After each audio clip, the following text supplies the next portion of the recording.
Canadians have known Justin Trudeau in one way, shape, or form since he was born on December 25th, 1971. His father was Prime Minister at the time, had been for a little over 3 years, but Trudeau really introduced himself to the country politically in October 2000 when he delivered a eulogy at his father's funeral.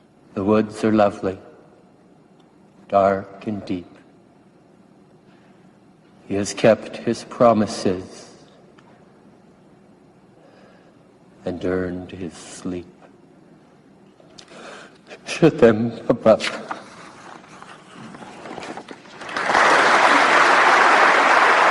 From that speech, from that moment onwards, people began whispering about a potential political career for Justin Trudeau. And in 2008, he was elected as the MP for the Montreal riding of Papineau.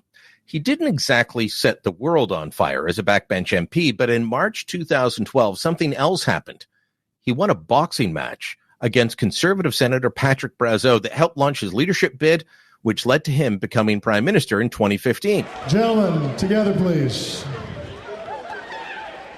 In the second round of this 3-round, 2-minute battle, the referee stopped the fight in favor of, in the red corner, Justin Papineau, pugilist Trudeau. Now, strangely and bizarrely, considering how big of a critic I am of Justin Trudeau, I was there for both events. Hello, I'm Brian Lilly. Welcome to the Full Comment Podcast. Today, we're speaking with Stephen Marr, longtime journalist and author, about his new book on Justin Trudeau titled The Prince, The Turbulent Reign of Justin Trudeau. Stephen joins me now from Ottawa. Normally rests his perch in Nova Scotia, but he's in Ottawa. Thanks for the time, Stephen. I'm so happy to be with you, Brian. Tell me about the name The Prince. Are you making a Machiavellian reference there, or is it a reference to the fact that, you know, he's the son of a former prime minister? It's not Machiavellian, although I've maybe clouded things by quoting Machiavelli in the book. It comes from, I first started thinking of him that way before he was a member of Parliament. The first time I met him was in a bar called Darcy McGee's in Ottawa, which I believe you may have polished with your elbows at one time or another. Once or twice, yes. Yeah. And it was a hangout at the time for political people. He popped in there. I think he may have been in Ottawa for a Katimavik board meeting.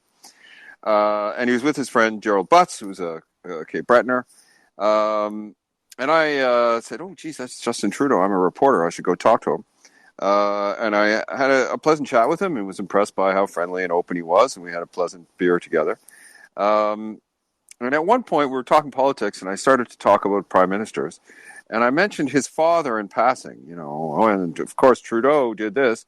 And I stopped myself and said, oh, geez, I just realized I'm talking about your father, right? It's a bit odd. And he squared his shoulders and looked at me and said, I never forget I'm a Trudeau. And he struck me at that moment as a sort of regal sort of character.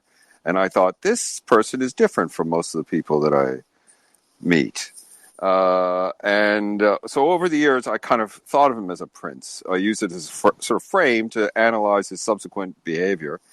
And when I started working on the book, I had that idea in mind, that he was a prince with princely characteristics, princely confidence and courage, but princely capriciousness and vanity. Then when I was doing the research, reading through old quotes and so on, I found examples of his brother, his mother, and his wife all calling him a prince. So I became sure as I went along that it was a useful frame of reference for thinking about him. Well, most of us don't get the chance to launch our political career because our father dies and it's televised across the country. We're not giving a eulogy for our parents on national TV. So, you know, in many ways, you are right. He was he was born when his father occupied 24 Sussex Drive, a place he hasn't lived, by the way, since he became prime minister.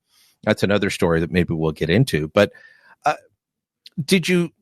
how far back did you go in terms of talking to people that knew him? I mean, did you go back to grade school pals of his? No, I'm interested in him. It's not a story of his life. It's a story of his government. And I'm interested in him as a politician because he's a public official, and it's sort of, in the public interest to examine him as a way of understanding our democracy. So I look at his childhood and so on as it kind of impacts his character because he's a public official. So I'm not trying to do the kind of deep dive that you would do if you were a biography, really sort of trying to capture. Yeah, I don't consider it a biography. People are calling it that, but I think it's fair to call it a political biography. I'm trying to tell the story of Justin Trudeau, the politician. So you spent a lot of time talking to him. I believe the number that I've seen quoted is more than 200 friends, associates, and others that you spoke to in the book. Am I wrong in saying that prior to his being elected, that speech, that eulogy for his father, and that boxing match were two of the catalysts that put him in there? Because you do talk about the boxing match quite a bit and describe how right after that they went into, okay, let's plan for this. So are those two key moments in his political career? Oh, I think so, very much. And the boxing match was very important. I have a quote in the book from a University of Toronto sociologist who said that the boxing match helped him go from being precariously masculine to sufficiently masculine. I did read that, yes. And I think she's on to something there, because until then there was a sort of idea that he was lightweight and kind of feminine sort of character, with long hair and a bit of a showboat. Some people even called him Shiny Pony. I don't know if you remember that. I may have sat next to the guy, as you recall. I was doing the play-by-play, and the guy sitting next to me doing the color commentary kept calling him Shiny Pony. I mean, it really did seal the deal for a lot of liberals that, oh, we can get behind this guy now. There were some that were behind him just for the name. And especially people of that generation that really loved and admired his father because they lived through his time in ways that you and I are a bit younger and did not to the same degree. So we don't have the same nostalgia. But for others, I think, that boxing match made people say, Yeah, I remember Andrew Potter writing something about it, and I don't want to put words in his mouth, but we're basically a nation of lumberjacks, and so the guy who wins the fist fight, there's a sort of primitive part of Canadians who would say, oh, well, that was a good scrap. He did a good job there. But I think it actually showed some personal qualities, showed his courage, right? That's a brave thing to do. And also his self-knowledge.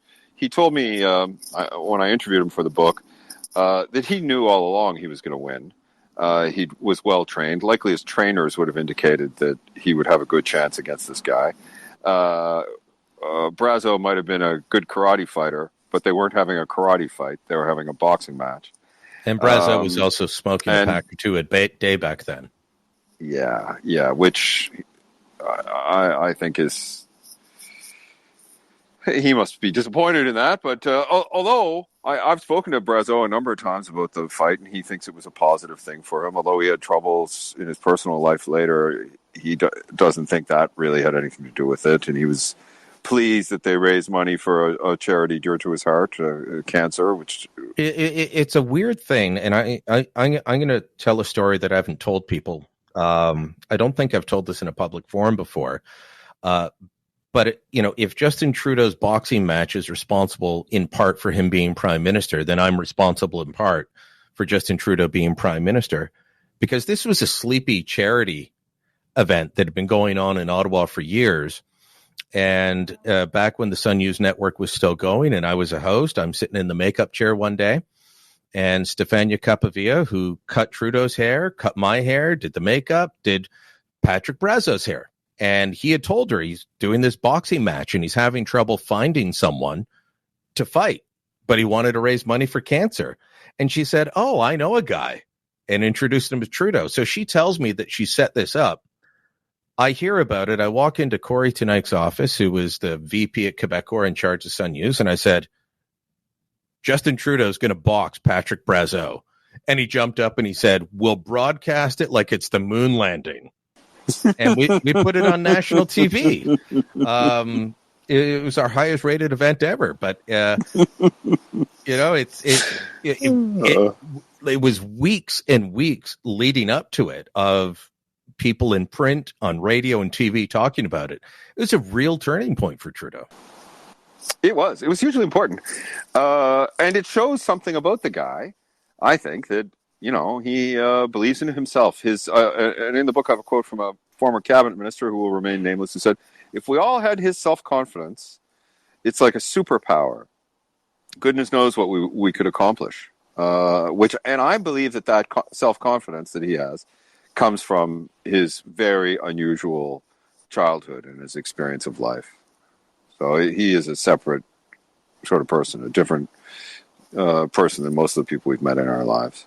So I've heard various descriptions. The polls are not good for him right now. I think that's an understatement. They're horrible for him. Mm-hmm. And I'm sure you've heard the same stories that I have, that people close to him, either politically or family or friends, have said, I think maybe you should think about leaving. And he hasn't. And one of the stories that I've heard back is that he sees it like the boxing match, or like 2015, when everyone underestimated him, and he thinks that he can just, power through, that he's being underestimated now, and that he can win the next election campaign. Given your overarching view of him, would you put any stock in that? Do you think that is part of his psyche at the moment? I don't presume to know what's going on in his mind. What I do know, though, is that he is trapped in a message box. Until the moment that he decides to take a walk in the snow to announce that he's moving on, he cannot afford to show weakness. He cannot afford to let on that he's thinking about it, even to the people who are quite close to him. Because the minute that people sense that he may leave, his life gets more difficult. The old saying in politics, your opponents are across from you and your enemies sit behind you, right? So he can't afford to let on his plans. And I think given the circumstances, I think he's got to be looking hard at leaving. But until he does, I don't think we'll know it. And one of the things about him is that he's been subject to unusual scrutiny since childhood, almost like Shirley Temple or Danny Bonaducci. He was like a child star in a sense. And so he has developed the ability to be guarded and to project, a mask, much more so, I think, than most politicians. So I don't think we'll see it coming until he decides. Well, I mean, you say that we won't see it coming until he decides politically. We had heard for years about troubles in his marriage, and I'd heard them so often, just like I'd heard them about Stephen Harper and his wife before that I discounted them. And I just said, look, marriage is tough. Anybody that's been in one knows that. We'll find out when we find out. And then last August, he announced that it was over. You write a bit about that and the fact that, if he had decided to leave, he could have saved his marriage. Why did he stick around? Well, I don't know that he could have saved his marriage. I know that, so what I write is that people who know him think that. People who know and admire him. So it's a kind of a nice thing to say about him. He put the country over his marriage. So why did he stick around is a good question. When I started writing the book, I started writing it in October 2022, and just about every conversation I had with liberals while I was writing this book, the subject of Justin's future would come up. And I noticed that from then until now, there has been a shift in that at that time, there were still a lot of people saying, well, we don't know whether he can win or not, but he's probably our best horse, right? The guy is a heck of a campaigner. He's got great name recognition, and he knows how to do it, and we should stick with him. I am hearing less of that now, right? There's something about that steady month after month drag of being behind Poilievre in the polls that I think has been chipping away at that idea. So it may have looked to him at that time like he was the best hope for the party. He had not, at that point, it had not been that long since he just won a fresh election, right? To me, a moment where what happened actually after the manuscript was finished, this budget that looked to me like a fairly effective budget, effectively sold, and it doesn't move the polls. You mean effective politically? Yes, I don't mean, although I would say that the housing stuff, I've talked to housing developers about this, he is going to cause the construction of a lot of rental units in this country, and we need them, right? So that part, I think, just on a policy basis for generational fairness and that kind of thing, we need that. There's other things that are, partisans can argue one way or another. But politically, policy, and it was they leaked it very professionally beforehand, or not leaked it, but did a bunch of announcements, and they tried to milk it for all it was worth. And you look at the polls, and they get nothing out of it, right? So if you're them, you have to start thinking, well, this is starting to look pretty tough, right? We have a message. Maybe it's the messenger. I mean, the latest poll from Leger, it was a Leger poll for Post Media. We partner with them once a month, just like Canadian Press does. Not only is it a 19-point lead for the Conservatives nationally, but the Conservatives are tied with the Bloc Québécois in Quebec. 29-29, and Trudeau and his Liberals are in third at 26. Tabarouette. That is not good news for the Liberal Party of Canada right there. No. I don't expect a huge breakthrough. I know some people always get in their ears around election time and tell the Conservatives, you're going to win 20 seats. You're going to win 25 seats. If they get 15, I think they'll be doing well. But Trudeau says, look, Quebec is my home province. I'm a Quebecer. This is, I know this place. And it's done very well for him. He's got 35 seats there right now, I believe. At all three elections, even when other parts of the country said no to him, Quebec said yes. That's got to hurt. Oh, it's very bad. I was curious. I saw that poll today, and it made my eyebrows pop up. I'd like to look at the gender breakdown. I've long thought that the last constituency the Liberals should ever lose would be Francophone women in Quebec. They're very important. They saved Canada in the referendum, and they saved the Liberal Party over and over again. So I'd like to see the gender breakdown. But that's, he's widely thought to be the best pollster in Canada. And I thought that poll today is another significant bit of bad news for the Trudeau operation. One thing I would say, and it's a tiny little asterisk, is I have found over time that Quebecers tend to be more volatile during election periods because they don't follow federal politics as closely as people in Ontario do. If you read La Presse or Le Journal de Montréal every day, they tend to be dominated by provincial and city news. I used to work for Quebecor. Yeah, I don't have to tell you. So, right? Yeah, for people that aren't in Quebec, and I also worked in Montreal, in Ontario and in certain other parts of the country, federal politics dominates. In Quebec and in other parts of the country, it's you're right, it's provincial. And I remember sharing an office with Ray Fillion, the longtime reporter on Parliament Hill for fine gentleman, PBA. Ray Fillion. Yep. Great guy. He had trouble getting on TV some days. Right. There'd be big stories in Ottawa, and they're like, but the junior minister of whatever in Quebec City said this. Okay. So they don't follow it. You're right.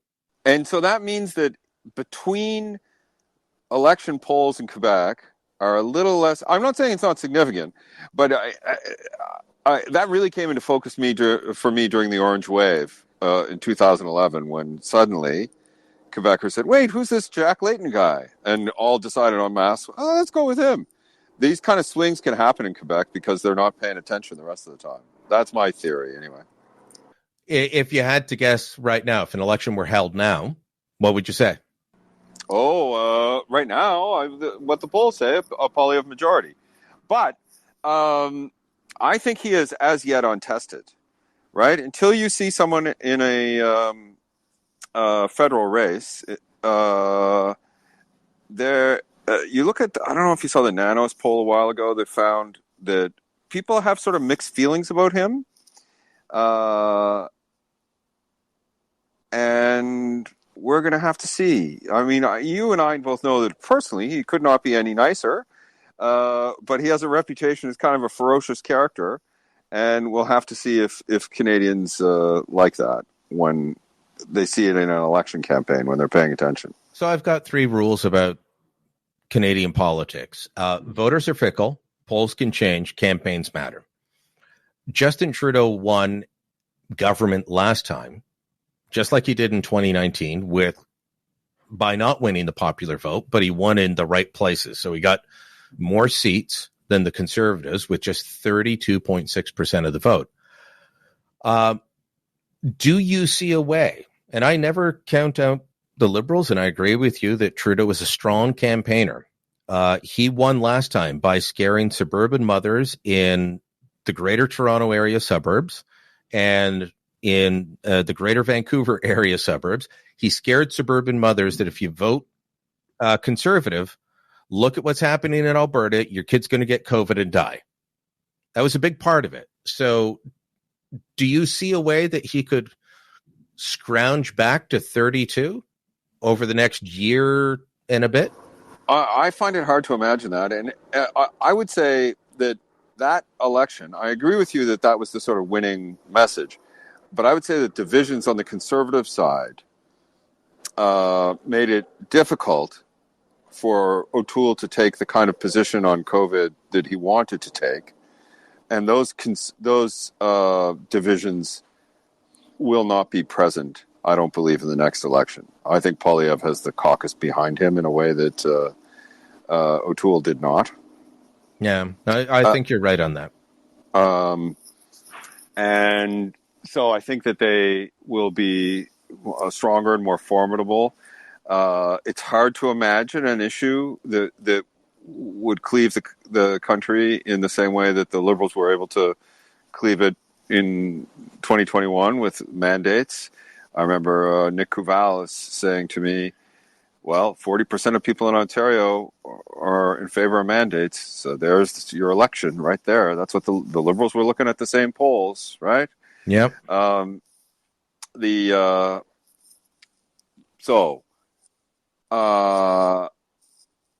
the one thing I'll say is we don't know if Trudeau's going to be the candidate. If Trudeau is not the candidate, if he decides to make way for someone else, or if his inner circle puts the muscle on him and gives him the message that he's got to go,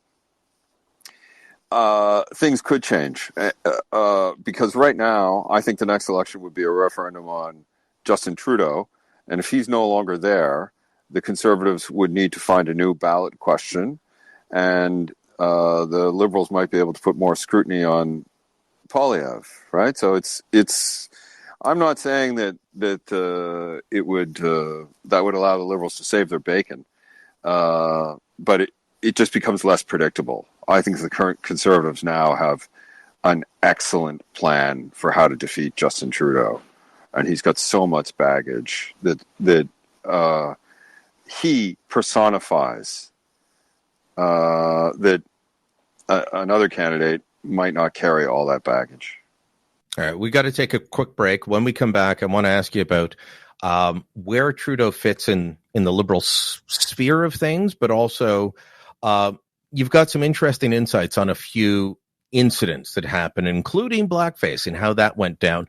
We ran an excerpt of that in National Post. We'll talk about that when we come back. Stephen, one of the things that I want to ask you about is Justin Trudeau. He's had this alliance. I call it a coalition because Yeah, there's no NDP ministers, but you've got a working agreement. It's a coalition of sorts with the NDP. But that came about, I felt, after a couple of elections where Justin Trudeau tried to outflank the NDP, much like Kathleen Wynne had tried to do in Ontario. And I've long thought that Justin's political center doesn't lie at Canada's political center. It probably lies closer to the NDP. And it reminds me of a famous quote. Judy LaMarche, who'd been a minister in the Pearson government, was caught on a hot mic during the 1968 Liberal Leadership Convention, trying to convince other candidates to stay in the race against Pierre Trudeau, saying, he's not a liberal, he's a damn socialist. You got to stay in the race. Is Justin Trudeau a classic liberal, or is he a damn socialist? Well, I think that there's, if you take a step back from just Justin Trudeau and look at the way politics has been trending in Canada and around the world, the Liberals, when in 1968, when Pierre took over that party, were a brokerage party, very similar to the Progressive Conservative Party, but they were just a more successful brokerage party in that they generally sort of tried to make deals and keep ethnic and religious peace in the country, and a lot of people had connections to politics through patronage networks in one way or another. And Canadian politics was remarkable for being not very ideological. You had this big sort of centrist Liberal Party that kind of shuffled along, normally running the country, and every now and then the Tories would get in for a little while. And but the big issues tended not to be along ideological lines. And gradually, we've seen the center has fallen away, and our politics, partly I think as a result of fragmentation of the media, has become more ideological and more confrontational. So I'm kind of giving you a mealy-mouthed answer. I mean, yes, it's a more left-wing government than previous Liberal governments. But I think that the reason for that may have to do with historical trends. And the thing that I'll point to as evidence of that is the decline of the provincial Liberal parties. When I started covering politics in Canada, there were Liberal parties either in government or opposition in a lot of the provinces. And now that is much less the case. They're not in opposition in either Ontario or Quebec. They're finished and gone in BC. They're hanging on in the Maritimes. They don't really exist west of the Ontario-Manitoba border. No, and the way things are going, both Ontario and Quebec, the next government in both those provinces may not be a Liberal government. Right, like they're no longer. I would kind of think Bonnie Crombie might be premier one day, but they're trailing in Quebec, and so you think out of necessity they've moved to the left, as opposed to that, because when Chrétien was so successful, he'd sit there and basically say, "Well, I'm being attacked from the right and I'm being attacked from the left, so I must be doing the right thing." Justin Trudeau can hardly say he's being attacked from the left these days. Jagmeet Singh will stand up and give a good speech and then vote for him or vote with him. Yeah. No, I think that's right. And Chrétien, I mean, you look at the way he responded to the rise of reform. It was very clever, in that he took basically their best arguments, which were fiscal attacks, and took them to heart and dramatically weakened their electoral prospects by doing what they wanted him to do, in a way. But things have changed, and I could kind of see how electorally it made sense for the Liberals to, they outflanked Tom Mulcair in 2015, promising deficit spending, which was what Canadians wanted. The polls were saying nobody cared about deficits at that time. And since then, they've been kind of edging that way, and it has mostly worked for them. I mean, they're not having a good day at the moment, but the Trudeau government has been quite successful. They won 3 elections. Yeah.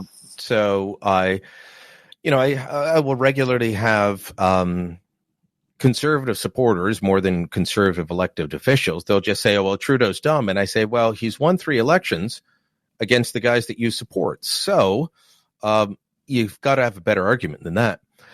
You mentioned Tom Mulcair, and you've got an interesting little detail in the book about the 2015 campaign.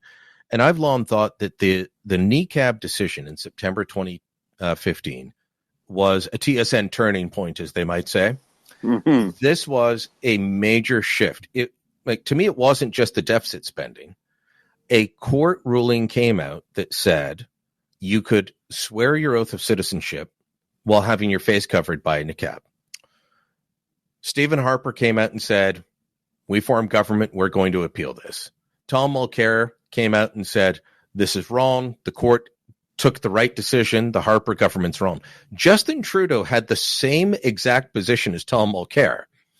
And yet Quebecers who had given the NDP, 57 seats in the previous election, turned on Mulcair and switched to Trudeau over the niqab issue. Not solely, but that was a big part of it, wasn't it? Yeah, no, it was crucial. And I've got an interesting anecdote in the book from Carl Bélanger, who had an unnamed conservative he was talking to regularly. He said, "Stop it." Carl Bélanger, for people who don't know, and was a longtime NDP staffer, operative, very well known on the Hill, very respected, worked for Jack Layton, worked for Tom Mulcair. So I'll let you go on from there. And he had a Tory who he would talk to from time to time, a senior guy on the Harper campaign, who had said, "We want to win, but if we have to lose, we'd rather lose to you than to the Liberals," right? And Carl eventually ends up saying to him, "Well, you're killing us on this niqab thing, right? Stop it. You're going to elect the Liberals." And he said, "No, we're not killing you. Your numbers are holding up." And he said, "No, they're not." And they weren't. So I thought at the time that Harper was trapped playing whack-a-mole, that he was going to lose to either Tom Mulcair or Justin Trudeau in that election, because you could see what Frank Graves calls the promiscuous progressives who wanted to replace Harper and didn't particularly care who was going to do it. And in the course of that campaign, Trudeau emerged as the champion for that part of the country. Well, and basically, once Quebec moved to Trudeau, the rest of the country, on the progressive side, moved to Trudeau. I would want to look at the polling, because I was talking to someone not long ago who said that the last piece to fall in place was Quebec. Quebec is what gave them the majority. But I mean, it was volatile there for a while. So I think the Tories made a mistake in hitting it so hard, the niqab thing, and they also had what was the other thing? The snitch line. The snitch line, which you take those two things together, and the kind of rhetoric that the Prime Minister was using about national security at the time, the tentacles of the Islamist threat, it was a little bit different from the kind of campaigns we normally have, and I thought it was a sign that they were in trouble and having to try to rattle people with national security and identity kind of stuff. I think the niqab issue could have been of benefit to them. It was adding everything else on. If I remember the polling at the time, polling was on side with where the Conservatives were. But you start adding on everything else, you get a lot of noise, you get people with a general sense of unease, and suddenly they're turning your back. It was a strange election. I talked to people who campaigned, and at the beginning of the campaign, they'd show up in, suburban Toronto riding, let's say, and they'd be like, "Oh, I'm voting Conservative. Yeah, give me a lawn sign." And then by the end of the campaign, because it went, from August to October, and by the end of the campaign, they show up and there's a Liberal lawn sign. And they're like, oh, no, I'm not voting for those guys anymore. I'm voting Liberal. It was a bizarre campaign. It was. And I agree with you that if you looked at the polling on any one of on the snitch line, on the niqab issue, I would be shocked if the Tories didn't have public support on their side. But you start to put it all together, and eventually people go like, yeah, no, I kind of agree with you. But it's kind of weird that you keep talking about all this stuff. Do you know what I mean? It was more a question of tone, I think, than I think you're right. So you've got some interesting bits in the book that I hadn't heard before. In fact, I want to play a quick clip here. This is Justin Trudeau doing a scrum with reporters. He had made comments to the effect that he, Stephen Harper wins again, he might become a separatist. And he had to go out against the advice of Liberal communication staffers. He went out and started sounding like George Costanza, talking about himself in the third person. Here he is. I love this. Canadians should be outraged. Canadians shouldn't be asking, does Justin Trudeau actually want to separate? Of course not. But will Justin Trudeau fight with his very last breath to make sure that this Canada stays the Canada that we collectively know it can be? Absolutely. But then what were you saying? The way you tell the story in the book is that Kevin Bosch and Daniel Lauzon, two longtime experienced Liberals staffers, people who knew how the business of politics worked, had told him, don't go out there. No, do not go and talk to the reporters. Just let it. We think it's better if you just let it die. And then he goes out, and if you see the video, there's my former colleague, Jessica Murphy, just off to the side. And I think you know Jessica. And she's trying not to laugh the whole time. So what happened when Trudeau went back into the foyer where Kevin and Daniel are waiting for him?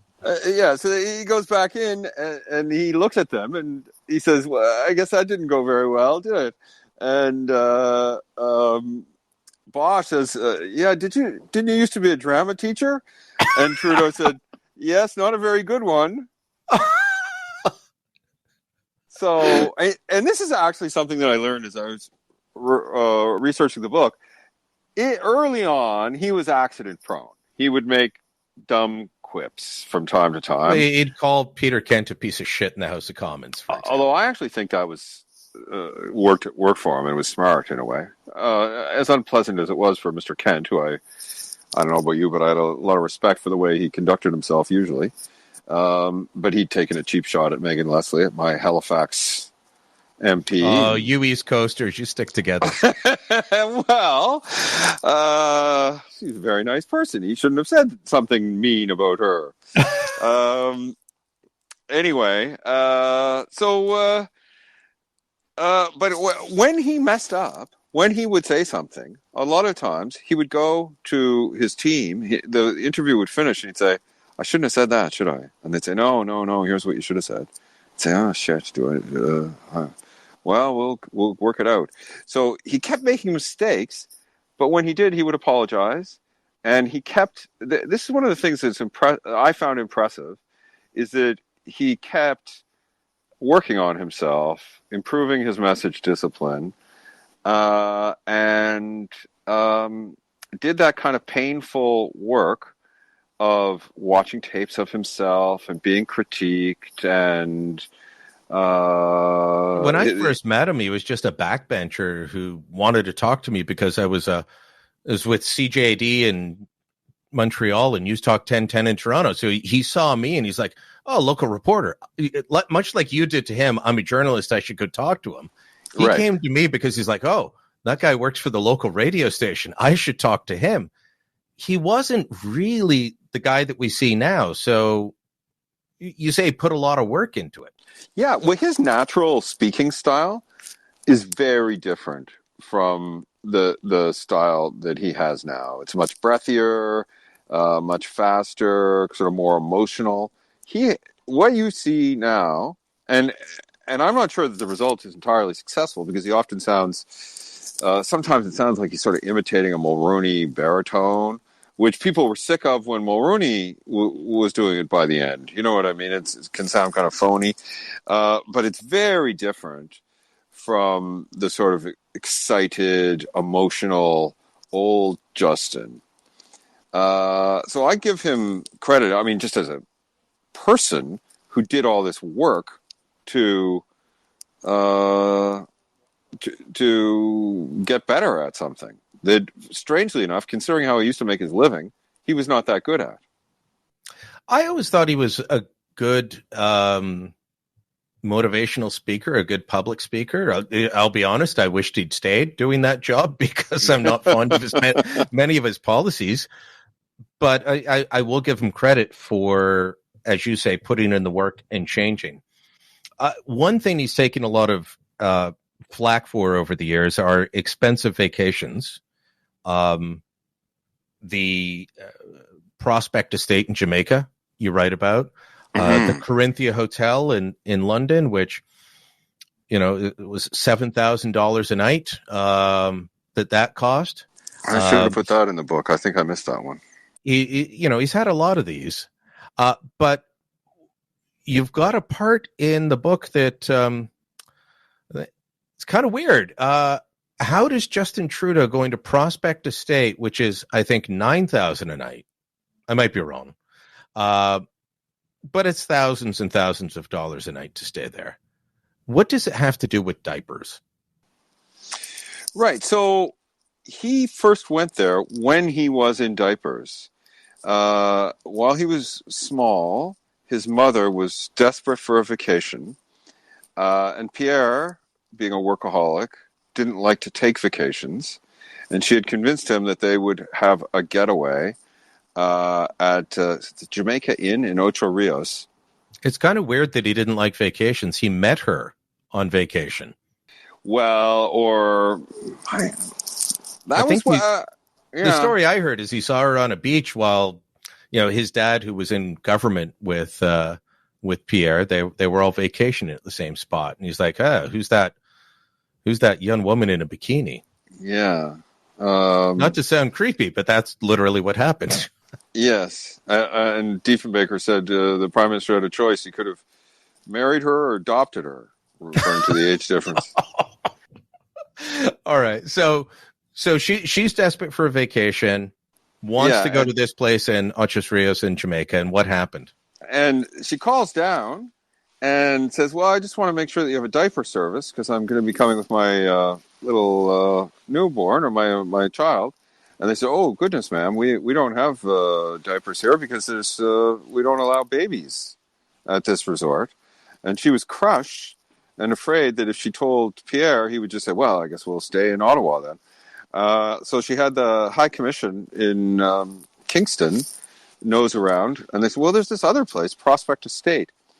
And so she called there and, without telling Pierre, moved their reservation. And it was owned by a fellow named Sir Harold Mitchell, who's a very impressive and interesting man, who had been an official in Winston Churchill's Conservative Party and an industrialist, and built, I didn't put this in the book, but he built a boys' school in Jamaica where a lot of might be the best boys' school in Jamaica, so a sort of charitably minded person. Anyway, and they went and stayed there and became friends with him and friends with his daughter, who later married a man named Peter Green, and who had a couple sons who became close to the Trudeau boys.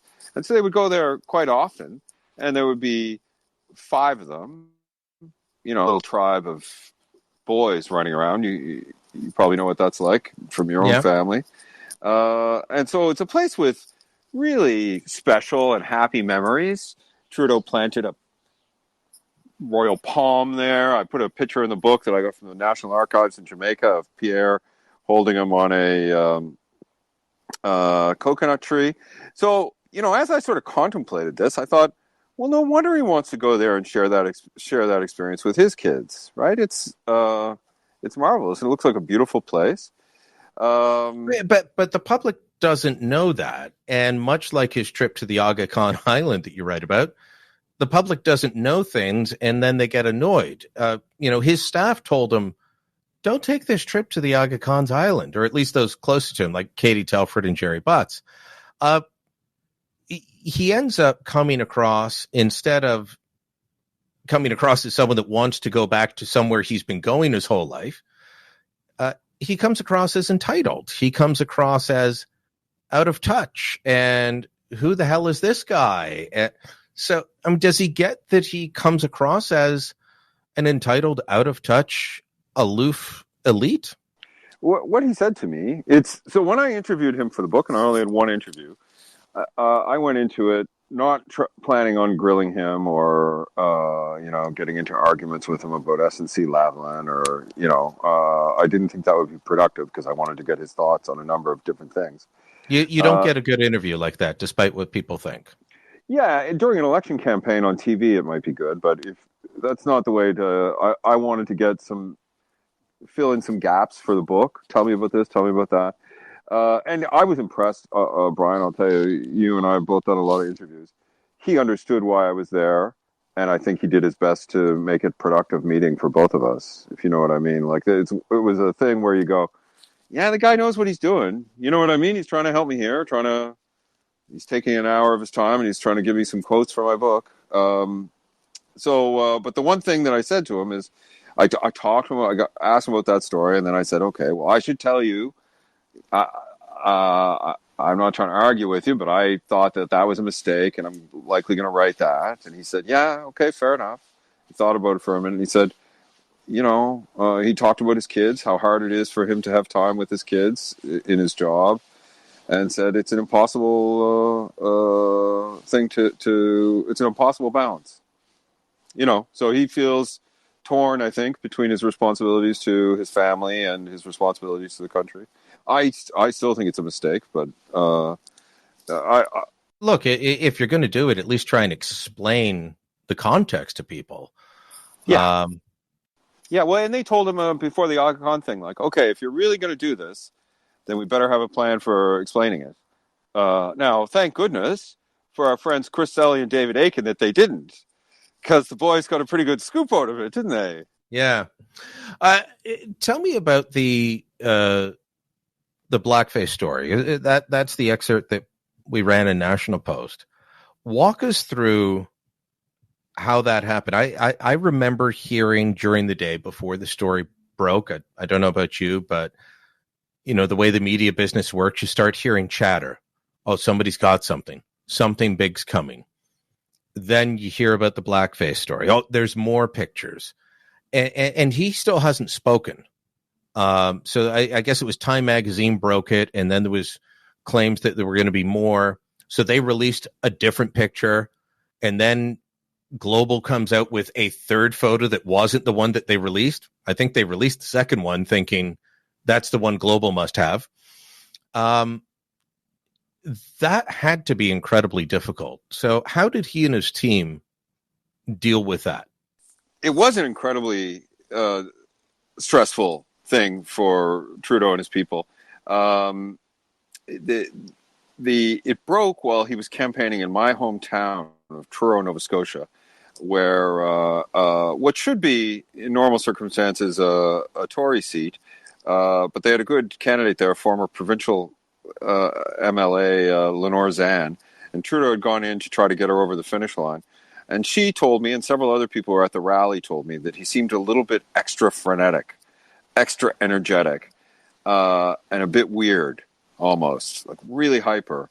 And that appears to be because before the rally, as best as I can figure out the timeline, Ottawa had the call from Time Magazine, and they knew that a bucket of effluent was going to fall on their heads that day. And, I often thought if I was in his shoes and they said, well, the blackface pictures are coming out, I'd say, well, let's cancel the rally and let's get some rum. And I'm going to my room, right? Like, good idea why you don't want to be in politics. So he went in there and he did it. And then the story breaks. He did the rally, story breaks, and they're all on the bus. They take the bus from Truro to Halifax Airport, and the reporters are all freaking out, and they're all in trouble with their desks because Time magazine broke it, and so it's a frantic and unpleasant kind of moment. And then there's a scrum, and he's apologizing. And give him credit, he not once in that whole thing did he try to say, well, come on, I was dressed up, it was a costume party, right? Like that, he wouldn't have got through it if he'd tried some kind of half-assed apology, I don't think. So he was abject, and the reporters were all yelling at them. And then the people at home are going like, see pictures of the reporters, and the reporters are all white, right? The whole thing was kind of ugly and unpleasant. And there followed about 24 hours, maybe less than 24 hours, where a bunch of liberals, including a bunch of black liberals, did a gut check, right? How do we feel about this? Are we going to support him or not? And there was a generational divide in some cases, that older black liberals were kind of found it easier to say, well, he was a foolish young fella, but I know racism, and that isn't what it looks like. That's foolishness. We know him. We know he's not like that. Whereas younger people, it was harder. Younger black people would be saying, well, who does that kind of thing? That seems just crazy, right? We know that's, anyway. But the gut checks ended, and they decided they had his back. And he went out and scrummed in Winnipeg until there were no more questions. And that was a long one. Yeah. I didn't put it in the book. I thought about writing it. It reminded me of the Jack Layton's massage parlor scrum, where you just think, I'm glad I'm not that guy having to do that scrum. And that's where in a sense, that's the, a very difficult thing about political leadership is how are you going to manage when you're staring down basically a sewer pipe and having to stand there in front of the cameras and eat your shame. So that would have ended a lot of people. Why do you think it didn't end Trudeau? That didn't end Trudeau. The kokanee grope didn't end Trudeau. So many things that would have taken out other politicians. People have been willing to give him a pass. Is it people? Is it the media? Is it a combination? It's a specific incident on its individual case, and I think that black liberals decided that Justin Trudeau had been foolish, but not a racist. So I sometimes find, and you get this on social media from people who hate Trudeau for lots of other reasons, and they're seizing on blackface. So, I'm not going to say how the black community should feel about it, right? That's for the black community to decide. But the black community is not large enough in Canada to decide elections. And even in the United States, where this has ended political careers, it's ended the political careers of people where just black voters voting against that person would not end their career, but their careers have still ended. Yeah. So why the difference with Trudeau? Well, for one thing, it's not the United States. And although we do have the minstrel tradition, and there did used to be minstrel shows in Canada, which is what makes it so horribly painful, right? Is the tradition of blackface as part of a really hateful racist thing.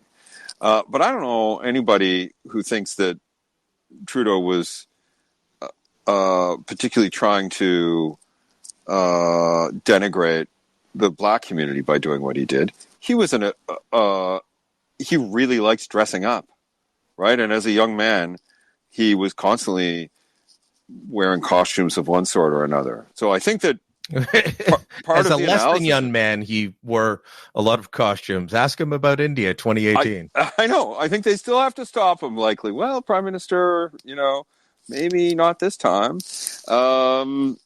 So he's an attention seeker, and so I think that seen in context, and Canadians knew him very well. But there is something unfair about it. If one of his candidates had a blackface, and I write this in the book, if one of his prospective candidates, had a blackface thing in their university yearbook, they would not get a nomination, right? I write in the book, he's a prince, and the rules don't apply to princes. Like, there is something that's unfair about it. The book is by Stephen Marr. It's called The Prince, The Turbulent Reign of Justin Trudeau. Stephen, thanks so much for the time today. You've been very generous. And I'll say this as someone who has covered Justin Trudeau since 2008.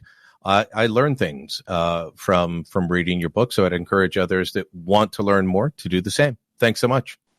Brian, thank you for having me on. All right. Full Comment is a post-media podcast. My name's Brian Lilly, your host. This episode was produced by Andre Proulx. Theme music by Bryce Hall. Kevin Libin is the executive producer. You can subscribe to Full Comment on Apple Podcasts, Google, Spotify, Amazon Music, wherever you get your podcasts.